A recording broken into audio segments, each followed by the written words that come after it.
지금 이 본문의 말씀을 보니까 우리를 위하여 포도원을 허무는 작은 여우를 잡으라라고 아가서에 특별히 기록되어 있죠. 이 포도원이라는 것은 어떻게 우리 마음이 될 수도 있어요. 그리고 이 교회가 될 수 있어요. 이 공동체가 될 수가 있습니다. 그런데 허물었던 이 포도원을 우리가 뭘로 세웠죠? 십자가로 세웠습니다. 십자가로 다시 한번 허물었던 이 포도원을 다시 세우고 다시 열매 맺게 하고 다시 아름답게 가꾸고 있는 부분에서 여우는 이 십자가를 다시 한번 무너뜨리려고 합니다. 여우. 그 여우는 뭐가 될 수 있어요? 때로는 사람이 될 수도 있고 때로는 어떤 사건이 될 수 있고 작은 어떤 문제가 될 수도 있고 여러 가지 영역 안에서 분명히 포도원을 허무는, 다시 말해서 허물고기 때문에 배우는 마귀가 될 수 있겠죠. 마귀가 될 수도 있고, 그런데 저는 오늘 여기서 주목할 것은 여우도 여우지만 작은 애 주목하고 싶어요. 작은 여우. 어떤 작은 것을 보는 것에, 작은 것을 바라보는 하나님의 시각. 천국의 비밀이 작은 씨에 감춰져 있고 굉장히 하나님의 마음이 적은 사람과 적은 계명과 적은 일에 감춰져 있다는 거 사실 아십니까? 지극히 적은 것에 충성한 자가 큰 것에 충성된 거 아세요? 오늘 말씀도 우리가 같이 하면서 이 적은 것, 적은 사람, 적은 계명에 대한 비밀도 같이 좀 더 봤으면 좋겠고, 오늘 특별하게 이 본문을 통해서 우리 다시 한번 하나님께서 우리 요구하시는 부분들 한번 읽어보게 하는데, 이 본문 말고 한 가지 더 보겠습니다. 두 번째 본문, 신약에 나오는 본문은 한번 읽어볼게요. 누가복음, 고린도전서 5장 6절. 자, 작은 여우를 잡으라고 했고, 고린도전서 5장 6절에 한번 볼게요. 자, 읽어볼게요. 시작. 너희가 자랑하는 것이 옳지 아니하도다. 적은 누룩이 온 덩어리에 퍼지는 것을 알지 못하느냐. 적은 누룩이 어디에 퍼집니까? 온 덩이에 퍼진다라고 말합니다. 저기도 적은 누룩이라고 나와 있죠. 적은 누룩. 누룩은 뭡니까? 빵을 부풀게 합니다. 그러한 역할 안에서, 성경 안에서 하나님 나라에 대한 상징으로 쓰이지만 세 가지 의미로 쓰이는데, 두 번째 의미는 바로 누룩은 바리새인들의 교훈을 말합니다. 교훈. 어디 나오냐? 자, 마태복음 16장 12절에 보면 이런 말이 있어요. 마태복음 16장 12절에 보면 한번 읽어볼까요? 시작. 그제서야 제자들이 떡에 누룩이 아니요 바리새인과 사두개인들의 교훈을 삼가라고 말씀하신 줄을 깨달으니라. 다시 말해서 그들의 무엇을 조심하라? 누룩을 조심하라. 적은 누룩이 온 덩이에 퍼진다. 굉장히 빠른 속도로 확산됩니다. 다시 말해서 미꾸라지 한 마리가 온 깨끗한 물을 개천물, 흙탕물로 만들듯이 어떤 사람이 될 수 있고 사건이 될 수 있고 어쨌든 사소하고 굉장히 지나치기 쉬운 실수, 사건, 어떤 실패가 될 수 있습니다. 이런 작은 징후를 민감하게 포착하고 반응하지 않음을 통해서 예고된 어떠한 재앙들, 어떠한 결과들, 그것들이 굉장히 치명적이라는 것들을 하나님은 알고 있기 때문에 먼저 너희가 적은 누룩을 제거하라. 포도원의 허물은 작은 여우를 뭔가 잡아라고 말합니다. 그것이 포도원을 허물기 때문에, 그 교훈이 어떤 교훈이기 때문에, 그 적은 누룩이 어떤 교훈이기 때문에, 그 누룩이 바로 그 작은 말 한마디가 될 수 있는 거죠. 작은 굉장히 한 마디가 사람의 생명을 살려주는 거 아십니까? 한 권의 책이 사람 미래를 바꿀 수 있듯이 예수님의 여기에 대한 경고가 굉장히 많습니다. 자, 한 구절만 더 보겠습니다. 일단은 그 누룩은 또한 죄가 됩니다. 고린도전서 5장 7절입니다. 고린도서 5장 7절. 고린도서 5장 7절. 시작. 너희는 누룩 없는 자인데 새 덩어리가 되기 위하여 묵은 누룩을 내버리라. 우리의 유월절 양 곧 그리스도께서 희생되셨느니라. 유월절 빵을 만드는데 뭘 제거했습니까? 누룩을 제거하죠. 바로 죄를 제거한다 이 말이에요. 여러분, 두 가지 의미가 쓰였어요. 죄와, 좀만 켜주세요. 죄와 누룩이죠. 두 가지 의미죠. 여러분, 흔히 우리가 제가 말씀했지만 열이 펄펄 끓는 그런 병들이 있어요. 40도가 넘어가면 자각 증세가 있어요. 그래서 보이는 이런 질병 같은 경우는 우리가 굉장히 빨리 치료하고 자각 증상이 나타나기 때문에 열이 나고 땀이 나기 때문에 병원에 바로 갈 수 있습니다. 근데 우리가 항상 율법적인 태도로는 죄의 중함과 어떤 죄의 크기와 무게들을 우리가 정하려는 율법적인 경향성이 있어요. 이런 죄는 괜찮겠지. 그러나 성경에서는 그러지 않아요. 성경은 보이지 않는 죄, 영적 자각 증상이 없는 죄가 있어요. 그리고 굉장히 사소한 것에 대한 우리 인식이 굉장히 지나칠 정도로 정말 사소하다고 인식하는 부분이 있단 말이에요. 그런 부분에서 하나님의 시각은 적은 것에 있는데 어쨌든 적은 그러한 죄들, 작다고 느껴지는 죄들. 그러나 여러분, 하나님의 성품은 얼룩 한 방울만 떨어져도, 얼룩 한 점만 있어도 하나님의 성품을 훼손시키기에 충분한 사실을 아십니까? 천국은 작은 죄 하나 지었다고 들어가는 거 아닙니다. 그러나 작은 죄 하나도 충분히 지옥 가기에 충분하다는 사실 아십니까? 이 굉장히 아이러니하면서도 굉장히 어려운 정말 난제 같은 그러한 물음이에요. 굉장히 작은 죄 하나 가지고 천국에 우리가 뭐 도둑질 한 번 있다고 지옥 가는 거 아닙니다. 그럼에도 불구하고 작은 죄 하나가 지옥에 들어가기에 충분하다라는 어떤 말에 대해서 굉장히 우리 하나님의 시각을 갖고 봐야 되거든요. 그래서 영적 자각증세가 없는 거예요. 영적 자각증세가 없고 내가 그것들 가운데 보이지 않는 죄, 다시 말해서 어떤 죄가 있습니까? 보이지 않는 원망이라든가 어떤 교만이라든지 살인이나 간음은 우리가 쉽게 비방할 수 있어요. 돌로 쳐 죽이려고 했던 과거 율법 시대처럼 그렇게 예수님 그러잖아요. 누가 너희든지 죄 없는 자 이 여자를 치라 그러죠.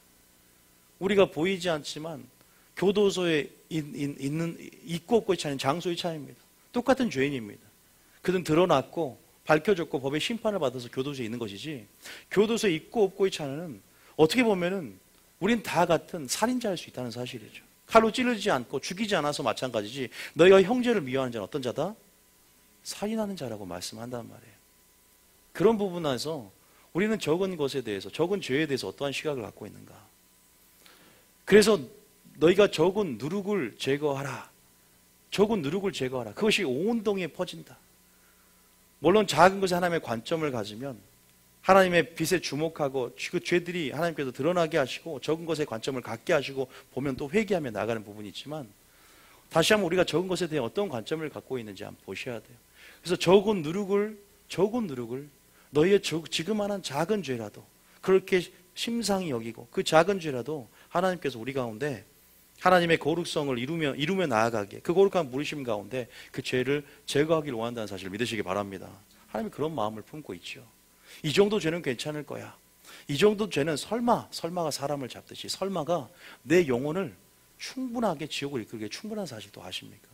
그 설마라는 게 아니에요. 하나님을 적극적으로 사랑하면 악에서 떠납니다. 악의 모양이라도 버리게 될 줄 믿으시기 바랍니다. 이것은 죄일 거야. 이것은 아닐 거야. 우리가 야고보에서 보면은 하나님의 10계명이 있어요. 구슬이 10개가 진주가 10개의 어떤 계명들이 10개가 모여서 진주 목걸이를 만듭니다. 너희가 하나라도 그 계명을 지키면 뭘 범하는 자다? 온 율법을 범하는 자다라고 합니다. 여러분 삶 가운데 율법적인 태도로 이것은 괜찮을 거야, 이것은 괜찮을 거야 나누는 죄가 있습니까? 죄의 무게와 죄의 경중을 나누는 시도를 멈추시고 하나님을 사랑하면 악에서 떠나시기 바랍니다. 모양도 버리면서 또 작은 죄 가운데 우리가 가서 벗어나야 될 줄 믿습니다. 그런 적은 누룩이란 관점들이 있고, 하나님의 말씀은요, 여러분이 듣고 있고 생명을 얻지만 작은 말 한마디가 여러분의 믿음을 무너뜨리고, 작은 말 한마디가 지옥 가기 충분하다는 사실도 아십니까? 몰라요. 설마 그 말 한마디 때문에 내가 지옥 가? 자, 한번 보겠습니다. 디모데후서 2장에 우리가 마지막 때 이런 적은 것에 대해서 굉장히 오늘 총체적으로 그 안에 그런 가치에 대해서도 한번 우리가 살펴보는 시간 됐으면 좋겠어요. 디모데후서 2장의 17절인가요? 디모데후서 2장 17절. 자, 일단은 15절부터 한번 읽어볼게요. 5절부터. 우리가 이제 오전에도 이 말을 한 적이 있는데 한번 읽어보겠습니다. 시작. 너는 진리의 말씀을 옳게 분별하며 부끄러울 것이 없는 일꾼으로 인정된 자로 자신을 하나님 앞에 드리기를 힘쓰라. 디모데라는 사역자에게, 연소한 사역자에게 뭐라고 합니까? 먼저 진리의 말씀을 옳게 분별하라고 말합니다. 왜 그럴까요? 여러분들은 목회자를 고를 때, 교회를 선택할 때 목회자 인격을 먼저 봅니까? 그게 아니에요. 여러분이 살기 위해서 어떠한 말씀이 선포되어지고 그 말씀으로 천국을 가냐 안 가냐 문제입니다. 인격은 하나님 앞에 목회자 당사자 간의 관계의 문제입니다. 그 인격이 접초점이 되고 더 감화가 되어서 나갈 수 있지만 그건 한계성을 가지고 있어요. 제가 아니라 하나님, 이 안에 계신 하나님 말씀에 주목하게 만드는 그러한 인격이 아닌 하나님 말씀에 주목하는 그런 부분이 나가요. 그래서 디모데에게 네가 비록 어리고 연소하지만 진리의 말씀에 주목하게 사람들이 만들고 그 진리의 말씀을 네가 옳게 분별해서 선과 악을 분별하고 거룩한 것과 속된 것을 분별하고 부정한 것과 정한 것을 분별하게 해서 그 제사장 역할을 잘 감당하며 그리고 너를 인정된 일꾼으로 하나님 앞에 드리기를 힘쓰라고 말하면서, 왜냐하면 네가 잘못 말한 말 한마디가, 네가 잘못 말한 그 적은 누룩, 물론 바리새인의 그 교훈이죠. 네가 말하는 잘못된 어떤 사람의 계명을 더한 그 교훈 한마디가 뭘 만다고요? 사람의 믿음을 무너뜨리고 지옥 가게 충분하게 만들 수 있다는 거예요. 자, 계속 읽어볼까요? 16절까지 계속 읽어보세요. 그럼 답이 나옵니다. 16절 시작. 망령되고 헛된 말을 버리라. 그들은 경건하지 아니하며 점점 나아가나니. 어떻게 우리가 경건하면서 멀어집니까? 다른 게 아닙니다. 말 한마디예요. 적은 말 한마디입니다. 잘못된 가르침, 망령되고 헛된 말을 버리라. 주로 바리새인들의 누룩에 대해서, 적은 누룩에 대해서 온 동에 퍼질 수 있는 강한 번식력과 강하게 퍼져나가는, 마치 악성 종양과 같은, 별명이 그 누룩을 모르면 악성 종양과 같은, 그들이 경건에서 멀어지게 만든대요. 제가 항상 하는 말 잊지 마세요. 교회 안에 신부가 더럽힐 수 있는데 그건 세상에 나가지 않아도 하나님의 말씀을 왜곡시키고 변질시켜서 만든 그 한 누룩, 그 조그만 누룩도 금방 그것이 내 안에 이데올로기로 사상호 자리 잡을 때 얼마나 그게 무서운가. 그것이 나의 기준이 된다고 칩시다. 다른 건 다 옳아요. 그것이 나의 기준이 된다고 칩시다. 얼마나 악한 영향력이 악성 종양과 같이 퍼지는지 몰라요. 그 다음 절 봐보세요. 7절에. 그 다음 절 10절 시작. 그들의 말은 악성 종양이 퍼져나감과 같은데 그 중에 후메네오와 빌레도가 있느니라. 악성 종양이에요. 적은 누룩이. 자, 그 다음 절에 18절에 시작. 진리에 관하여는 그들이 그릇되었도다. 부활이 이미 지나갔다 하므로 어떤 사람들의 믿음을 무너뜨리느니라. 다른 하나님의 믿음의 도에서는 다 맞게 전해도 부활이 이미 지나갔다, 소망이 끊어지는 거죠. 소망이 무너진 믿음이 무너지는 것입니다. 있습니까? 소망이 무너지기 때문에 믿음이 무너지고 어떤 사람들의 무엇을 무너뜨립니까? 믿음을 무너뜨린다고 합니다. 적은 누룩이 온 덩이에 퍼집니다. 그들의 교훈이고 또 두 번째는 그들의 죄입니다. 여러분, 우리가 하나님의 마음을 가져야 되고 우리가 하나님의 시각을 가져야 됩니다. 그리고 하나님께서는 지금 적은 모든 그런 데서 하나님의 그 가치와 또 기회와 그런 데서 하나님의 관점을 가지라고 말을 합니다. 여러분들이 그래서 굉장히 교회라는 부분들, 마찬가지, 한 사람의 신앙도 마찬가지지만 교회의 안도 마찬가지예요. 교회도 하나님의 신부입니다. 그리스도의 신부라고 말합니다. 그래서 적은 누룩, 작은 여우, 그런 부분에서 그것이 여우가 포도원의 뿌리를 다 엉망하게 만들어 놓고 줄기를 다 갉아먹어버려서 어떻게 보면 다 망쳐놓는단 말이에요. 정말로 그것들이 얼마나 그 작은 징후를 민감하게 반응하지 않고 민감하게 생각하지 않고 그 적은 경고를 굉장히 무시하고 방치할 때 일어날 수 있는 그런 큰 결과들에 대해서 여러분 생각해 보셨습니까? 그래서 주의 길을 예비한다는 것은 저는 그렇게 생각을 해요. 정말 작은 것에 대한, 적은 것에 대한 하나님 먼저 관점을 갖고, 그럼 삶이 바뀝니다. 적은 것에 충성하게 되고, 지키 작은 자 하나 한 것이 어떤 의미가 있는지, 지키 적은 계명 하나를 가르치고 지키는 것이 어떤 의미가 있는지, 지키 적은 것에 충성하는 것이 어떤 의미가 있는지를 알게 되거든요. 그래서 그 안에 감춰진 하나님의 계시의 비밀이 뭔가, 하나님 마음이 뭔가를 확인을 하셔야 돼요. 그리고 하나님은 정말로 그런 악한, 그 무서운 영향력들, 악성 종양과 같고 그렇게 표현할 정도로의 그런 영향을 알기 때문에 여러분들이 철저하게, 근데 그것은 다 어디서 비롯됐냐면 여러분들이 평소에 어떤 거예요? 내가 보이지 않는 영적인 사각지대가 있어요. 빛이 비춰줘야만이 내가 이런 적은 것을 볼 수 있는데, 평소에 하나님 말씀에 빛이 비춰줘야만이 우리 다 누구나 영적 사각지대를 갖고 있어요. 안 보이는 거야. 내가 신앙생활 보는 것만 봤지 안 보이는 영적 사각지대들이 있어요. 또 하나님께서 내가 믿음을 사용하지만 내가 사용하지 않았던 영적인 근육들이 있어요. 마귀는 여기에 가만히 숨어 있어요. 영적 사각지대 안에서 그것이 어떻게 보면 적은 것에 대한 관점일 수 있어요.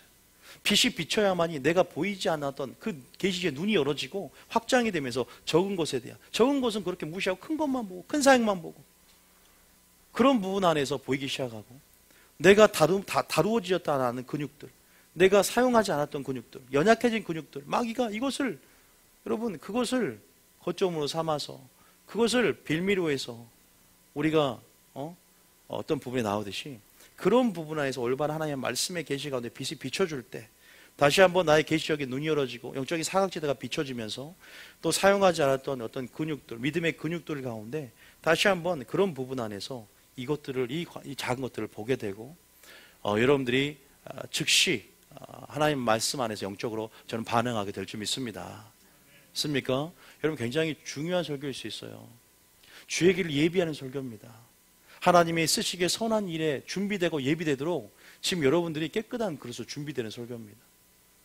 여러분들이 적은 것에 대해서 그렇게 생각을 하셨다면 그냥 지나치고 뭐 그 정도, 제가 한 가지 말씀, 적은 여우를 잡지 말라라고 하는 사람들이 있어요.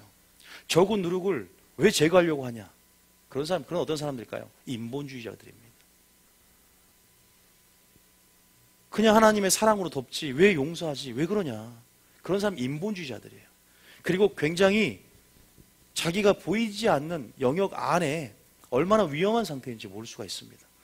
이것은 여러분들이 부흥을 위해서 또 내 자신의 영적인 하나님이 주실 새 일들을 감당하며 하나님께서 내게 부흥을 주실 어떤 것을 기대하기 위해서 제가 반드시 전략적인 설교가 될 수 있어요. 제가 오늘 말씀을 통해서 한번 보여드릴 테니까 쭉 한번 봐보세요. 하나님 마음이 어디 있는가? 우리가 그런 부분 안에서 분명히 살펴봐야 됩니다. 제가 예전에 한번 소개한 적이 있어요. 하인리 법칙이라는 걸 소개한 적이 한 번 있었습니다. 하인리 법칙이 뭐죠? 1대 29대 뭐였어요? 300 있죠. 이게 하인리의 법칙이에요. 1대 29대 300. 이게 뭐예요? 산업재해 가운데 한 명의 중상자가 나오려면 29명의 경상자가 발생하고 한 명의 중상자가 나오면 300명의 아직 그렇게 그 재해에 노출돼서 그럴 뻔한 적이 있었던 사람이 300명 있다는 그 1대 29대 300의 하인리 법칙이 있습니다. 그 예고된 재앙, 타이타닉 같은 예고된 재앙은 300번의 경고가 있습니다. 하나님의 경고가 있어요. 그걸 포착할 수 있는 작은 지구를 민감하게 반응하면 분명히 알 수 있는 분명히 상황들이 있습니다. 교회마다. 산업재해들이 다 그렇게 되는 거 아닙니까? 진작에 터질 일이 터졌다고 말하지 않아요. 똑같은 영적 원리가 적용됩니다. 그 법칙이 있어요. 1대 29대 300의 법칙. 제가 한번 영상을 한번 보여준 적이 있었는데 한번 못 보신 분에서 한번 그 한번 1대 29 하인리 법칙 한번 틀어줘 보세요. 그거 한번 봐보세요. 하인리의 법칙이라고. 한번 봐볼까요? 자, 오늘 영적 원리도 적용된다고 믿습니다. 그게 있어요. 우리가 분명히 알 것은 이것이 어디서 나오냐면 우리가 평소에 영적인 어떤 사각지대 우리 안에서 보이지 않는 시각 안에 있는 것들이거든요. 우리가 믿음의 근육이 만들어지지 않는 연약해진 어떤 근육, 사용하지 않는 근육 가운데 마귀가 그런 것에 대한 관점, 주님의 시각을 갖지 못하도록, 주님의 마음을 갖지 못하도록 하는 영역 안에서 이런 부분이 있습니다. 왜냐하면 우리 적은 것에 대한 관점에서 굉장히 작은 지구를 민감하게 포착하지 않는 경향성이 있기 때문이죠. 그러나 분명히 예고된 재앙이라는 거죠. 예고된 재앙이라는 거예요. 이 법칙이 굉장히 제가 기도하면서 제가 우연히 이 법칙을 유튜브를 보면서 봤거든요. 그런데 하나님께서 제가 기도하면서 굉장히 이 법칙이 굉장히 깊게 크게 들어왔고 하나님께서 이런 부분 안에서 계속 준비하라는 마음을 주셨어요. 여러분들 이 법칙이 하나가 있고 또 한 가지 생각나는 법칙이 있죠. 바로 하나님이 행하시는 표적은 항상 메시지를 줍니다. 우리가 또 다시 한번 상기하는 마음으로 우리가 작은 유리창의 법칙을 한번 볼 텐데 작은 유리창의 법칙도 마찬가지죠. 작은 유리창이 뭘 줍니까? 메시지를 준다는 거예요. 표적을 준다는 것입니다.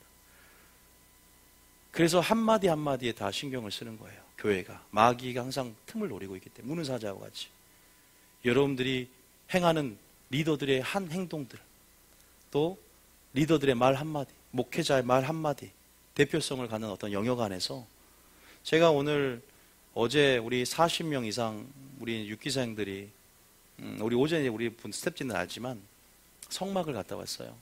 성막을 갔다 왔는데 그 목사님이 이제 어떤 성막 안에서 설명을 해서 권위를 갖고 얘기를 한단 말이에요. 그런데 성령 해방죄에 대해서 말하면서 성령 해방죄가 하나님 말씀을 듣다가 애들이 떠들고 있는데 애들 한번 봤다. 눈은 시선을 돌리면 성령 해방죄랍니다. 물론 그 사람이 그 넘길 수 있는 부분이 우리는 알아챘지만 한 사람이 실족해서 저한테 그게 성령 해방죄가 맞냐고. 그러면서 굉장히 상심해 있고 어떻게 해방죄가 될 수 있느냐. 그 사람 말 한마디를 했지만 그 사람에 대해 전혀 그 사람이 가지고 있는 부분보다 그 사람 말 한마디에 대해서 믿음이 무너지더라고요. 작은 말 한마디지만 그 사람이 그게 성령 해방죄라는 거에서 그 사람의 말이 한마디도 안 들렸대. 성막론을 얘기하는데 한마디도 제 귓속에 안 들어왔대. 그러면서 그 부분을 들으면서 고민이 돼서 저한테 전화가 온 거예요. 정말 그게 성령 해방죄. 그렇게 성령 해방죄라고 얘기를 했어요. 저는 그냥 무시하고 넘어갔지만 근데 그렇게 받아들일 수 있는 말 한마디가 교회 안에서 특히 작은 말 한마디라면 어떻게 돼요? 그것이 믿음이 연약한 사람을 무너뜨리는 것입니다. 그것이 교회 공동체를 무너뜨릴 수 있는 것입니다. 그래서 교회 안에 그러한 하나님 안에 하나님 나라가 굉장히 연약하고 하나님 나라가 십자가로 하나님께서 이 교회를 세우었지만 정말로 한순간에 그 적은 누룩을, 적은 교훈을, 적은 죄를 인식하지 못하는 그 죄를 방치하고 그 흐름을 만들어내게 하고 그것들이 교회 안에서 흐르게 되고 나갔을 때는요 엄청나게 큰 영향력들이 나중에 보면 있다는 것입니다. 있습니까? 그런 부분이 있어요. 또 나중에 이제 우리가 사역훈련을 할 겁니다. 예언자, 또 치유자도 마찬가지. 교회 안에서 하나님께서 질서 가운데 세우는데 마귀가 가장 좋아할 수 있는 사역이 예언 사역이에요. 치유 사역입니다. 교회 무너지는 거 한순간이에요. 그 사람 하나님의 그 자리에서 떠나서 교만하여서 하나님의 자리에 올라갈 수 있는 거 사람들이 만드는 거거든요. 누가 예언 한 번만 잘해보세요. 아까 얘기도 나눴지만 다 사람은요 아무리 여러분들이 오늘 제가 교육을 시키고 예언에 대해서 하나님 음성들에게 훈련시켜도요 막상 사역하면 그 이론이 들릴 줄 아십니까? 그냥 어디서 배우는 것과 교회라는 공동체 안에서 세워지는 예언 사역이라는 건 또 틀리거든요. 교회 전체가 무너집니다. 한순간에 무너져요. 그런 부분에서 지금 보세요. 계속 얘기를 하는 거예요. 가치를 심어주는 것입니다. 인식을 계속 심어주는 거예요. 그것들을 하지 않으면 나중에 교회라는 것이 한순간에 그게 교회라는 것은 우리가 영적 전쟁이라고 말씀드리는 거예요. 영적 전쟁이기 때문에 마귀가 좋아하는 것이 가장 작은 틈이에요. 보이지 않는 영적 사각지대 안에서 활동하길 원하고 그렇게 사용하지 않는 근육들을 갖고 그들이 사용하지 않는 부분 안에서 마귀가 역사하려고 한단 말이에요. 여러분들 그것들을 볼 수 있으면 온전한 빛, 오히려 적극적으로 물론 여우를 바라본 것보다 예수님을 바라보면서 더 큰 관점 주님을 경외하고 사랑하면서 그것들을 볼 수 있어야 되겠죠. 믿습니까? 그런 부분이 굉장히 중요합니다. 그런 부분에서 거시적이고 통전적인 예수님의 큰 시각과 마음을 소유하면서 날마다 비단해서 준비되고 훈련되는 게 굉장히 중요합니다. 그래서 제가 하나님 마음으로 들어가면 날마다 또한 내가 그 입장에서 리더 입장에서 세보면 항상 리더 세론들은 또 원망불평을 쉬어요. 리더가 왜 저러냐. 근데 리더 입장에서도 생각해보고 리더들은 또 목회자 입장에서 생각해보면서 그 하나님 나라 권위 안에서 하나님으로 들어가기까지 경유할 마음들이 많습니다. 그런 부분에서 우리가 조금은 좀 큰 틀에서 교회라는 관점 안에서 믿음이 연약한 자 안에서 모든 것이 자유하나 가한 것이 아니다. 덕을 세워야 된다. 그런 차원에서 우리가 이런 작은 말 한마디죠. 적은 실수 하나, 적은 실패 하나, 모든 것 가운데 하나님께서 우리가 그것들 가운데 방치하지 말라는 거예요. 방치하거나 소홀히 하지 말라는 겁니다. 어떤 사람들이 그거 하나를 가지고 교회를 판단할 수 있다는 거예요. 어떤 사람은 그 말 한마디로 실족할 수 있다는 것입니다. 소자를 실족하게 한다요. 화장실을 한번 갔어요. 화장실 갔는데 개판이 너무 냄새가 나요. 이 교회는 청소 안 하는 교회구나. 그렇게 생각을 하기 쉬워요. 어떤 집에 식탁을 갔는데 김치 국물이 현관부터 뚝뚝 떨어져 있어요. 아, 이 집은 그러면 그 사람 어떤 사람이 그러면 이 집은 특별하게 그냥 대충 개걸스럽게 먹고 흘려도 상관없겠구나. 어떤 교회가 성가대를 딱 합니다. 성가대하는데 질서도 없고 그냥 마음대로 막 장난치 막 해요. 그러면 초신자 갔을 때 마음에 담력을 씁니다. 어떻게 하고 담력을 돼요? 자기도 함부로 하게 이렇게 해도 되구나. 그렇게 생각하기 쉬워요. 왜? 흐름이 이러구나. 사람은 그렇게 판단하는 경향성이 있어요. 굉장히 굉장히 그런 경향성이 있다는 걸 우리가 살고 있잖아요. 그런 부분에서 그러한 생각을 품고 가는 사람들이, 목회자는 그렇게 생각을 해요. 왜? 이 교회 가운데 그래도 치리하는 자고 인도하는 자이기 때문에 성도들이 훈련이 되어야 됩니다. 리더들이 그런 훈련이 되어야 됩니다. 그것은 굉장히 중요한 부분이에요. 왜냐하면 우리 모두가, 이 교회가, 마귀가 지금 누구보다 우리가 사단의 수뇌부를 공격하고, 마귀는 누구보다 이 교회를 무너뜨리려고 하는 그러한 지금 혈안이 되어 있는 우는 사자와 같은 상태 안에서 적은 틈을 찾고 있는데, 그 적은 틈 가운데 큰 것 이렇게 크게 역사 안 해옵니다. 은밀하게 조용히 숨어서 조금씩 나사를 풀고 있단 말이에요. 조립된 그 나사를 조용히 풀고 있어요. 조그마한 틈, 그걸 그 댐에서 조그마한 틈도 방치하다 보면 나중에 수문이 터져버립니다. 그 조그마한 부분에서 야금야금 조금씩 벌리고 있어요. 그거 아십니까?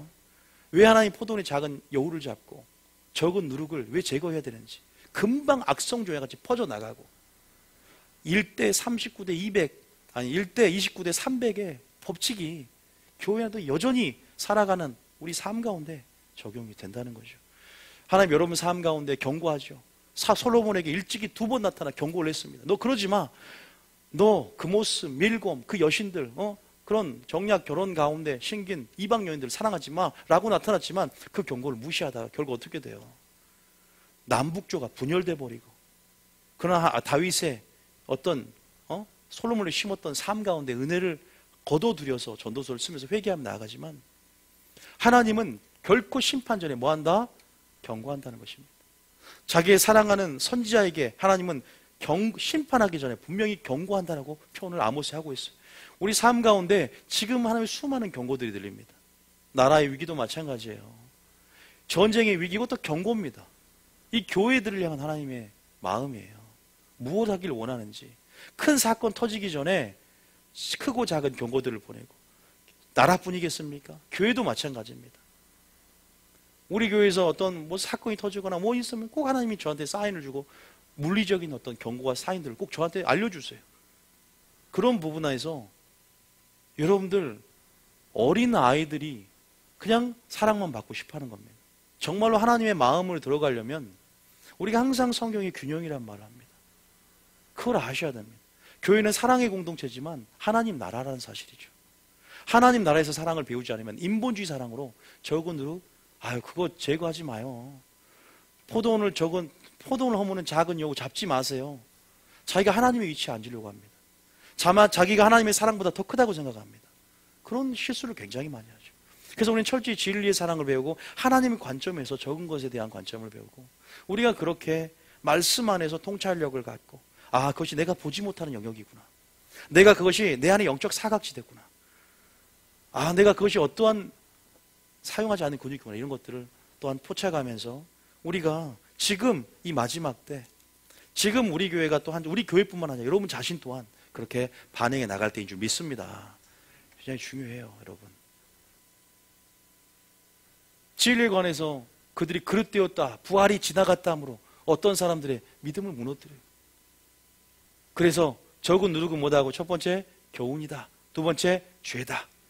저는 여러분들이 죄에 아까 말씀드렸지만, 이제 여러분들이 평소에 자각하지 않는 죄에 대해서, 분명히 작은 죄 하나 지었다고 총 들어가지 못하는 건 아니지만 그 죄로 인해서 내가 아파할 수 있고, 그 작은 죄 하나도 충분히 예수님의 십자가에 못 박을 수 있다라고 생각했다면 여러분이 주님의 시각을 가진 것인 줄 믿습니다.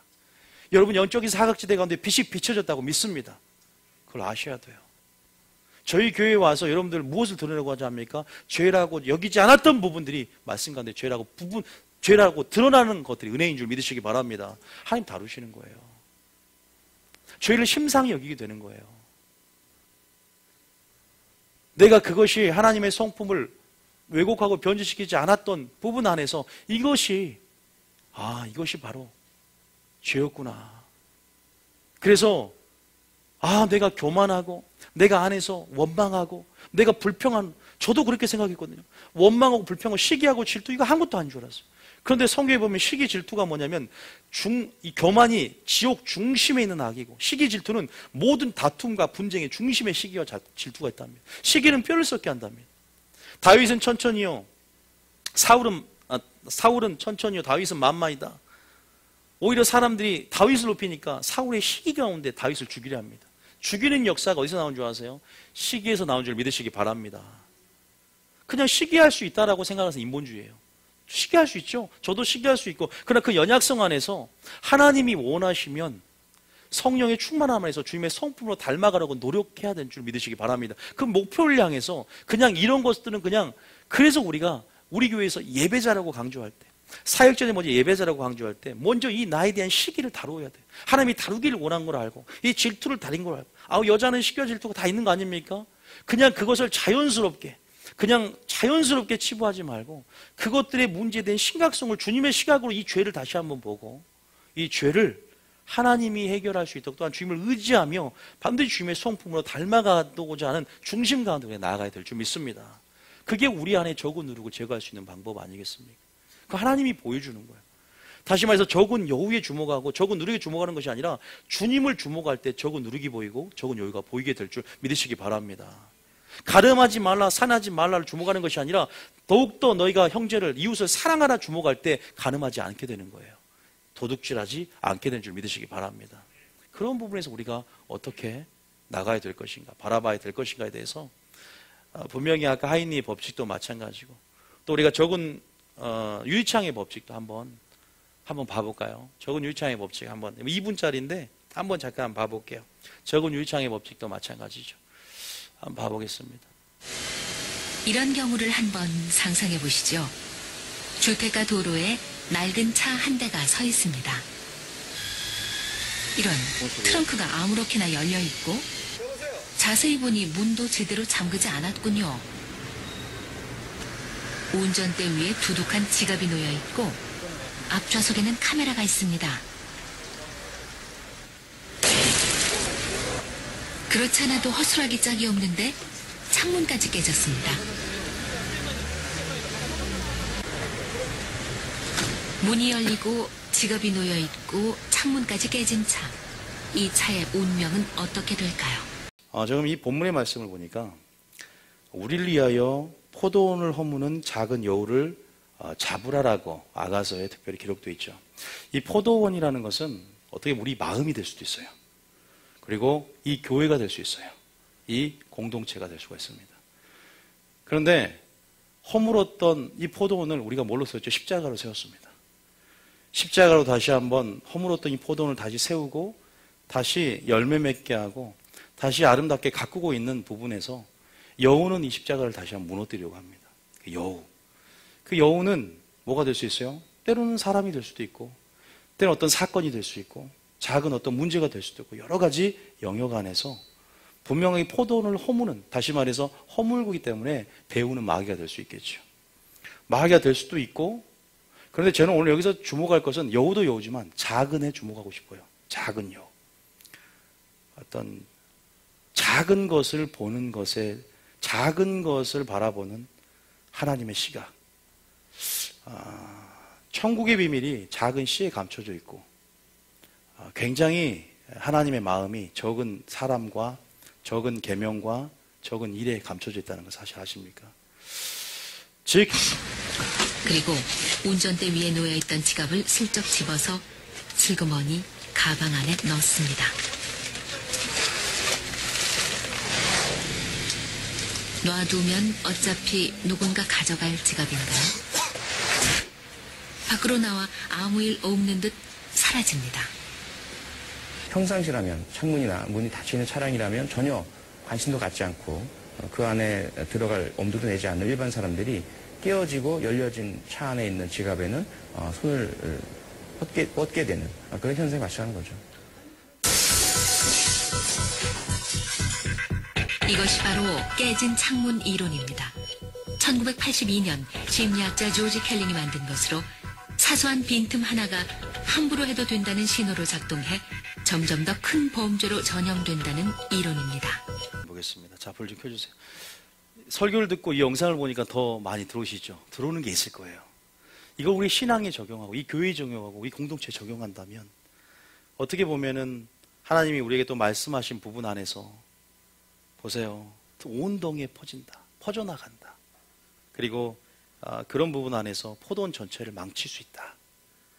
그런 부분에서 또 하나를 보면 열을 깨닫는다.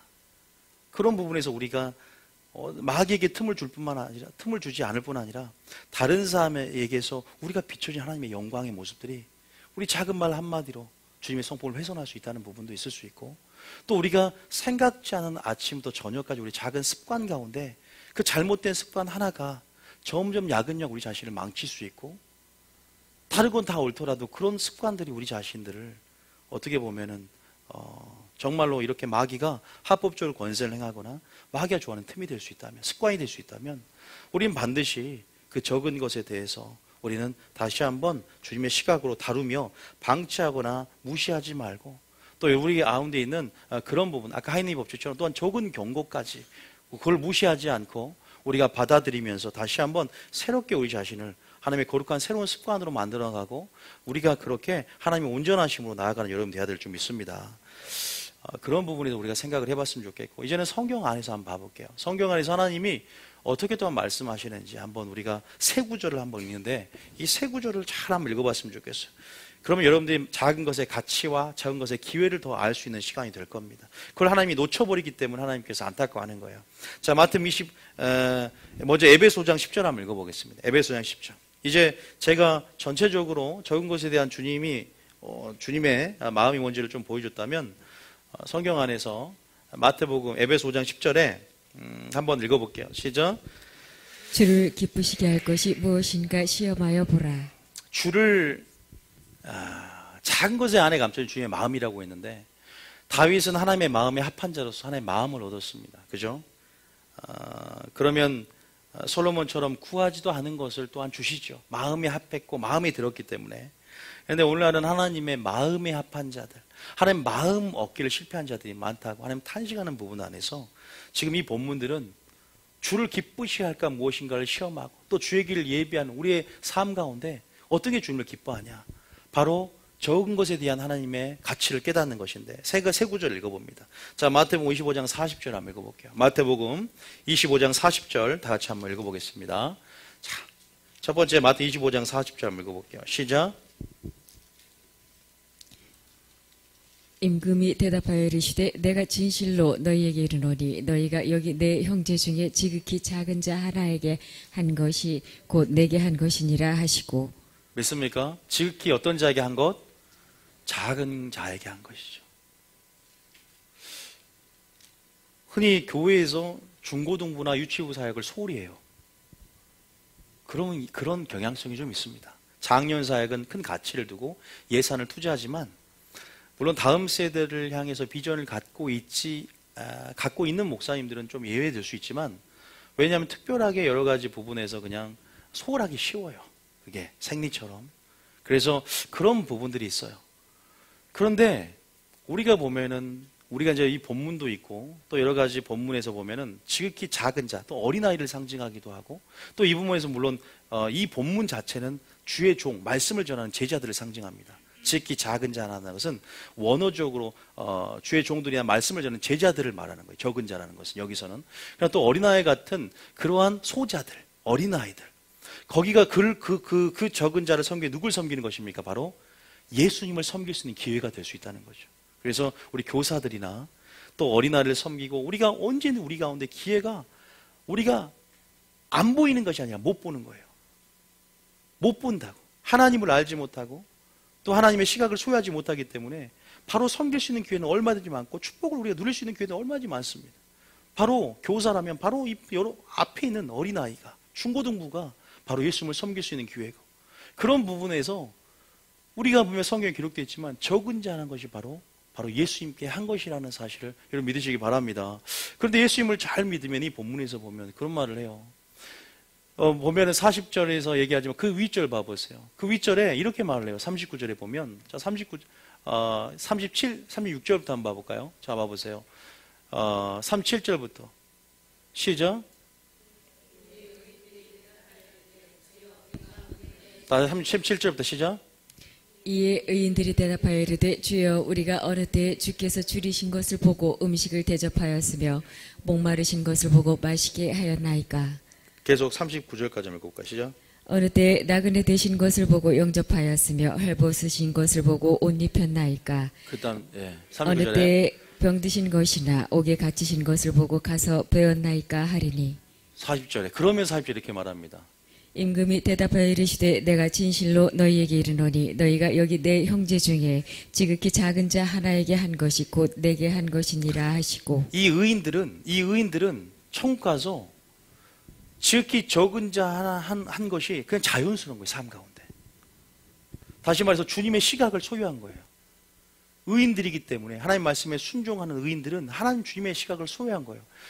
꼭 의식을 해서 예수님께 한다고 생각하지 않고 예수님이 천국 가서 가르쳐주는 거예요. 야, 너가 그렇게 한 것이 바로 예수님께 했다는 것이야. 자원하는 심령 안에서 주님의 마음을 품고 주님의 사랑을 받은 자로서 그 사랑을 흘려보내는데 그렇게 자연스럽게 섬기는 상태예요. 다시 말해서 적은 자에 대한 이미 적은 자에 대한 관점, 우리는 지금 배워서 적은 자가 바로 예수님께 한 것이구나라고 또 인식하며 순종하며 나가는 것도 좋지만 이 의인들은 자기가 어떻게 그런 것들이 예수님이 섬기는 조차도 몰랐어. 하나님의 상이 큰 거죠. 바로 네가 적은 자 한 것이 바로 예수님께 한 거였다. 내가 언제 하나님 예수님을 섬겼습니까? 내가 그렇게 그 예수님을 그렇게 했습니까? 네가 지극히 적은 자 하지 않았느냐. 그게 무슨 말인지 아시겠죠? 우리가 그러한 주님의 관점, 작은 것에 대한 관점, 작은 자에 대한 그런 소자에 대한, 그리고 우리가 그렇게 그런 부분 안에서 주목하고 나아갈 때 보세요. 얼마나 큰 것입니까? 이거 예수님을 섬기는 거라 말씀하죠. 또 한 구절 더 볼까요? 자, 이건 사람에 대한 부분이고 마태복음 13장 31절 보겠습니다. 마태복음 13장 31절. 자, 마태복음 13장 31절. 시작. 또 비유를 들어 이르시되 천국은 마치 사람이 자기 밭에 갖다 심은 겨자씨 하나 같으니. 계속. 이는 모든 씨보다 작은 것이로되 자란 후에는 풀보다 커서 나무가 되매 공중의 새들이 와서 그 가지에 깃들이느니라. 천국의 비밀이 적은 씨 안에 감춰졌다는 사실 믿으십니까? 처음에는 작게 심겨집니다. 성령으로 나고 하나님 말씀의 용사가 되는 것도 처음에는 그 오합지졸로 시작했어요. 다윗의 새 용사도. 작은 씨 하나를 심었더니 그것들이 자라나고 새도 깃들 큰 나무가 되고 우리 존재가 나무가 되는 거예요. 아름다운 열매를 맺더라 이 말이에요. 그것이 적은 씨 하나에 심어진다. 그 작은 씨 하나의 생명력, 그것들을 볼 수 있어야 되는데 우리가 복음을 능력 전도를 합니다. 그리고 전도를 합니다. 그 복음을 뿌린 씨앗 하나가 얼마나 큰 열매를 맺을지를 기대하며 우리가 적은 것 하나에 그렇게 순종으로 반응해 나가는 것, 하나님 나라가 그런 것임을 알 때 우리는 적은 것에 충성하게 되고 적은 것의 관점을 알고 하나님의 즉시 순종하게 될 줄 믿습니다. 그 적은 씨 안에 감춰진 비밀이라는 거예요. 마찬가지죠. 또 한 구절 더 보겠습니다. 마태복음 5장 19절입니다. 마태복음 5장 19절. 자, 마태복음 5장 19절. 예수 하나님 말씀에 무엇에 하나님이 집중하고 주목하기를 원하는지 그 작은 것 안에 감춰져 있기 때문에 볼 수 있어야 되거든요. 그것이 무엇을 말하는지 한번 봐보세요. 시작. 그러므로 누구든지 이 계명 중에 지극히 작은 것 하나라도 버리고 또 그같이 사람을 가르치는 자는 천국에서 지극히 작다 일컬음을 받을 것이요 누구든지 이를 행하며 가르치는 자는 천국에서 크다 일컬음을 받으리라. 뭐라고 합니까? 이 계명 중에 지극히 작은 것 하나라도 지키고 가르치는 자라고 말합니다. 율법의 1.1획도 땅에 떨어지지 않는다고 말씀하셨잖아요. 그런 부분에서 우리는 우리 안에 수건을 벗지 않고 있으면 우리 율법적인 태도로 항상 그렇게 어떻게 보면은 정말로 죄의 경중, 무게도 크기도 다 나누려는 경향이 있어.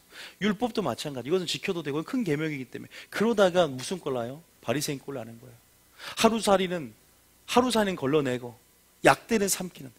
뭘 포도주를 먹을 때 하루살이를 걸러내야 되는데 작은 것들을 체에 걸리는데 약대 큰 것을 삼키면서 하루살이는 걸러내는 그러한 본질을 잃어버린 상태. 본질은 뭐예요? 바로 적은 것 안에 감춰져 있다니까. 본질은 거기에 감춰져 있어요. 우리가 항상 소홀할 수 있는 그런 부분 안에서 지극히 작은 계명 하나, 그 계명 하나하나가 바로 말씀이신 예수님이라는 사실을 깨달아야 되고 우리가 우리 신앙생활 가운데 그것은 바로 양심이죠. 양심. 우리가 다니엘이 왕의 짐이야 포도주 아무것도 아닐 수 있잖아요. 적은 계명일 수 있잖아요. 포로로 잡혔을 때 그 적은 거 하나 타협해도 다른 거 잘 지키면 되고 그 정도 내 양심에 찔림이 온다. 내 양심이 깨끗한 양심이 될수록 적은 죄에 대해서 주님의 시각을 갖는 거거든요. 내 양심이 조그마한 쓰레기가 떨어져 있을 때 이것을 줍지 않으면 안 되는, 이것을 방치하는 것, 어떻게 보면은 큰 사역만, 큰 일만 주님이 기뻐하시고 하는 게 아닙니다. 다니엘이 그러한 깨끗한 양심을 통해서 그런 왕의 짐이야 포도주 그조차도 허용하지 않고 신앙의 지지와 절개를 지켰던 것처럼, 어떻게 보면은 정말로 말 그대로 그렇게 지극히 적은 계명 하나라도 작은 사람에게도 적은 계명에게도 적은 것에도 충성할 때, 다윗이 그것이 바로 다니엘이 총리가 된 근본적인 이유가 아니냐. 그 왕의 짐이야 포도주를 이미 먹지 않는 그 지지와 절개를 지키는 그 순간부터 있는 총리감이었다는 거예요. 이미 되어 있다는 거죠. 정것에 충성했다는 것은 정것의 충성으로 시작해서 큰 것을 맡기는 것이 아니라 이미 큰 것을 맡기만 그것이 되어 있다는 거죠. 정것에 충성했다는 것은 주님의 시각을 소유하기 때문에 그것을 많은 사람이 보지 못한다는 거예요. 죄도 마찬가지고 사역도 마찬가지고 교회도 교회 크기가 크면 뭐예요? 하나님의 임재가 없는 큰 교회보다 하나님의 임재가 가득한 마가에 다락받던 작은 교회가 하나님이 역사한다는 사실도 아셔야 되는데, 우리는 그런 부분에서 우리의 어떠한 그러한 분명한 그러한 태도들이 우리 모두 안에 분명히 있어요. 그런 본능적인 경향성 안에 있는 부분일 수도 있거든요. 나타난 것에 주목하고 결과에 주목하는 그러한 우리 경향성들. 그래서 저는 우리가 성경을 좀 읽어보면서 느낀 것은, 하나님이 계속 무엇에 대해서 말씀하려고 하는 것인가? 천국의 비밀이 어디 있는가? 신앙이 커지지 못하는 이유가 어디 있는가? 내가 문제 해결을 하지 못하는 이유가 어디 있는가? 바로 작은 것을 보지 못했구나. 여름에 들려진 작은 것, 작은 물맷돌 하나가 누구를 이겼습니까? 골리앗을 죽였다는 것입니다. 그 작은 물맷돌 하나가 골리앗을 이길 만한 작은 것이지만 하나님 손에 붙잡히고 하나님이 그것을 사용하여서 익숙한 훈련대로 그 상황 가운데 영적인 두려움을 내어쫓고, 그렇게 큰 두려움을 내어쫓고 골리앗을 죽였듯이 그 작은 것의 가치에 대해서, 적은 것의 가치에 대해서, 적은 계명, 작은 사람, 그리고 적은 것에 대해서 분명한, 우리가 영상도 봤지만 저는 그렇게 그 중요성에 대해서도 여러분 인식되었었으면 좋겠습니다.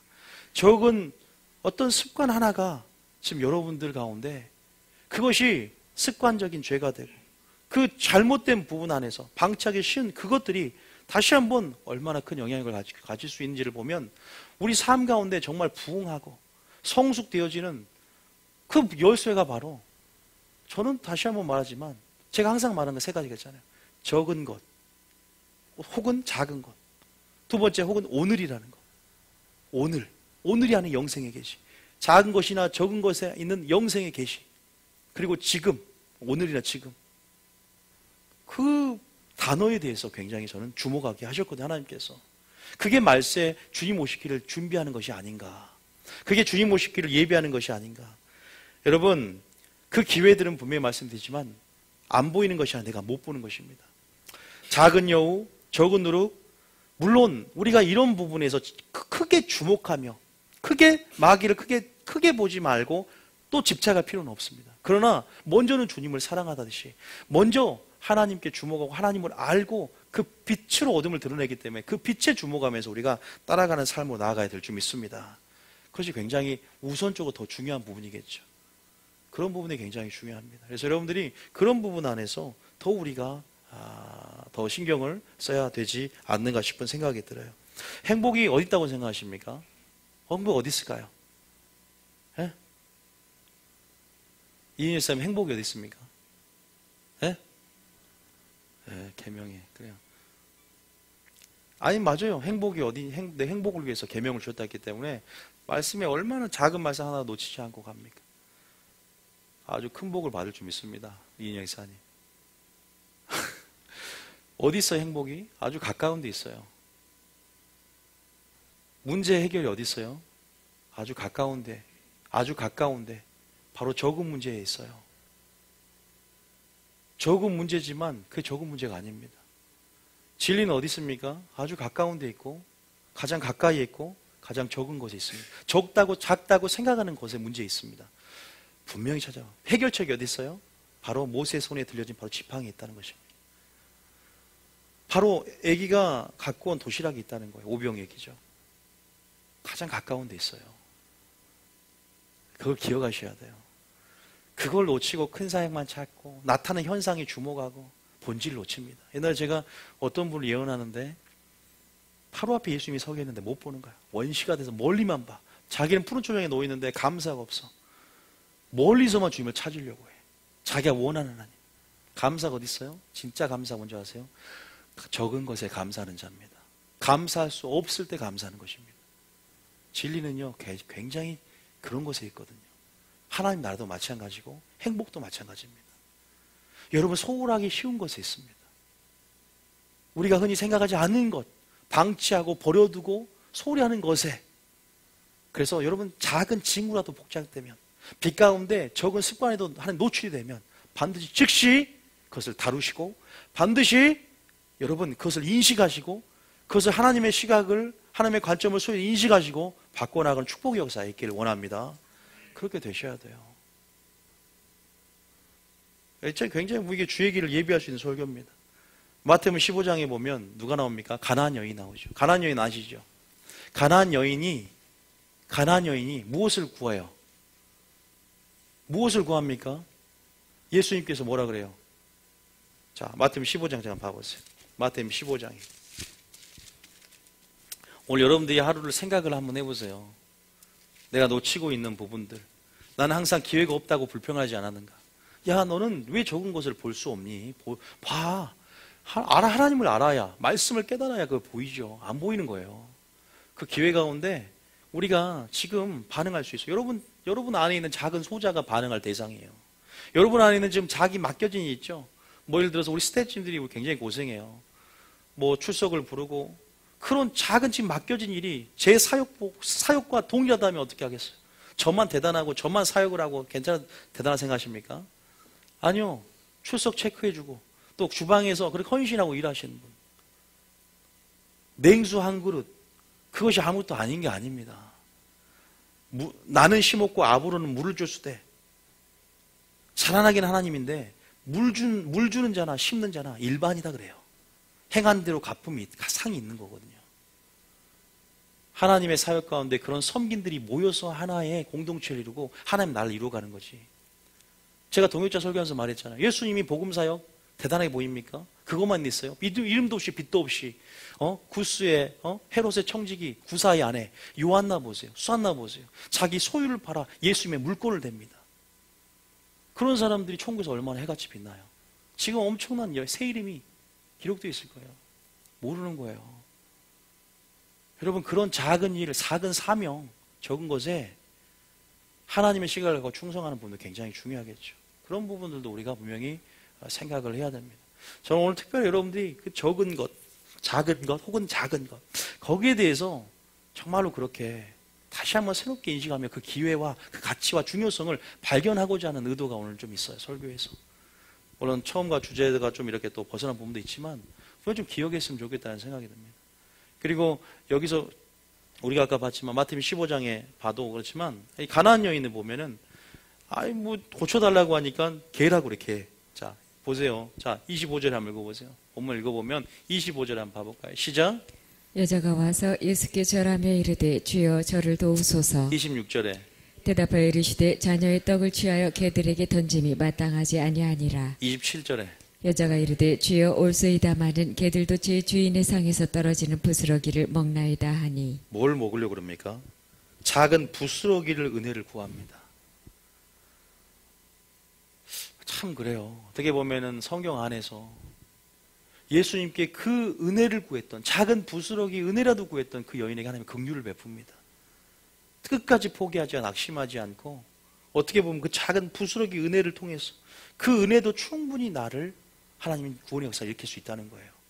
적은 말 한마디라도 능력 안에서 있음을 믿고 그 작은 은혜라도 충분히 하나님은 나를 구원할 수 있다는 거예요. 오늘 하나님이 주시는 그 말 한마디라도 하나님이 충분히 나를 통해서 할 수 있다는 걸 믿는 그 은혜 가운데 능력을 믿고, 적은 부스러기 은혜일지라도 당신의 입에서 떨어진 말 아닙니까? 그 말 한마디면 충분히 이상의 나를 구원할 수 있습니다. 그 간절함 안에서 주님이 긍휼을 베풀었다는 사실을 믿으시기 바랍니다. 우리의 이러한 심령, 다니엘과 같이 그러한 깨끗한 양심, 그런 영심을 소유한 사람만이 적은 것에 대해서 아파하고 주님의 시각을 그래서 마음을 소유할수록 깨끗한 양심이 되고 그런 마음이 되어서 저는 이렇게 인식하며 이렇게 하나님 앞에 하나님 원하시는 삶으로 나가시다고 믿고요. 그래 마지막 한 구절 저번에 누가복음 19장 17절 한번 봐보겠습니다. 누가복음 19장 17절. 누가복음 19장 17절. 누가복음 19장 17절. 누가복음 19장 17절입니다. 우리가 아시지만 달란트 비유와 열문의 핵심이 뭔지 아세요? 누가 작은 일에 충성했느냐예요. 여러분 달란트 비유는 마지막 주님 오시기 전에 전략장이에요. 달란트는요 마지막 방주 예비하는 장입니다. 지금 하나님께서 마지막 달란트 비유, 한문화 비유 아시잖아요. 달란트 비유의 핵심이 뭔지 아세요? 누가 적은 일에 충성했느냐 이거예요. 누가 적은 일에 충성했느냐 이거라니까요. 큰 일이 아닙니다. 적은 일에 충성했느냐. 자 17절 시작. 주인이 이르되 잘하였다 착한 종이여 내가 지극히 작은 것에 충성하였으니 열 고을 권세를 차지하라 하고. 여러분 한 문화 가운데 어떤 사람은 10고을 권세를 한 문화 가운데 몇 문화 10문화를 남기고 한 문화 가운데 5문화를 남깁니다. 한 문화를 10문화 남긴 사람은 10고을 권세를 차지할 권세를 줍니다. 누가 한 문화 안에 10고을 권세를 볼 수가 있겠습니까? 누가 작은 시간에 하나님 나라를 볼 수 있겠습니까? 여러분 그것을 알고 적은 것에 성실하게 반응하며 나아갈 수 있는 여러분 되시길 바랍니다. 적은 것에 죽도록 충성하는 여러분 되시길 바랍니다. 맡은 것을 구할 것은 충성이라고 했으니 하나님 앞에 즉시 그것 가운데 그 기회가 내게 하나님 빛 가운데 노출되고 그 기회가 적은 것이 바로 가치를 알고 기회라고 여긴다면 하나님 즉시 그 가운데 반응하며 여러분이 그 성실과 또 인내와 그렇게 하나님 반응을 통해서 정말 하나님의 시각과 마음을 소유하여서 넉넉히 이김을 주고 여러분 삶 가운데 승리를 주고 아니요 이 교회에 부흥을 주고 여러분 삶 가운데 부흥을 주고 하나님이 또한 새 일을 여러분 가운데 보이게 될 줄 믿습니다. 그 시각을 가져야 돼요. 얼마나 이름도 없이 빛도 없이 충성하고 제가 그런 부분들이 헌신하고 일하고 감당하고 다음 주에 또 나오라고 한 소리가 아니에요. 스태프들이 또 다음 주에 고생해야 되는데 동기부여도 해야죠. 이런 걸로 통해서 적은 일이라 생각하지 말라 이 말이에요. 그 상이 받아요. 김 회사님 출석 볼 때 출석상이 있을 거예요. 예를 들어서 뭐 설거지상이 있을 거고 다 천국에서는 그거 다 기회예요. 냉수 한 그릇 상이 있었잖아. 냉수 한 그릇에. 그래요 여러분. 내게 맡겨진 부분 안에서 어떻게 반응할 것인가 한번 생각해 보셔야 돼요. 자 여기 보세요. 자 이거 열문화 한문화 비유 달란트 비유 보면서 자 그래서 이 부분들은 여러분 다 아실 겁니다. 그래서 적은 것에 충성하였으니 라고 말합니다. 마태복음 25장 40절에도 달란트 비유도 마찬가지예요. 다 읽진 않을게요. 자 뭐라고 하냐.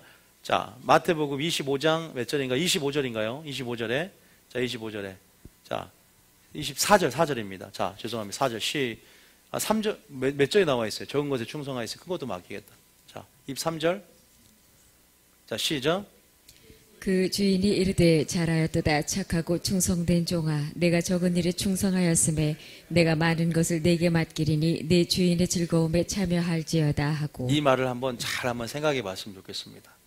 착하고 충성된 종이라고 말하는데 어떤 자에게 적은 것에 충성한 자야. 너는 딱 그릇이 돼 있구나. 너는 나의 선한 일에 예비되는 그릇이야.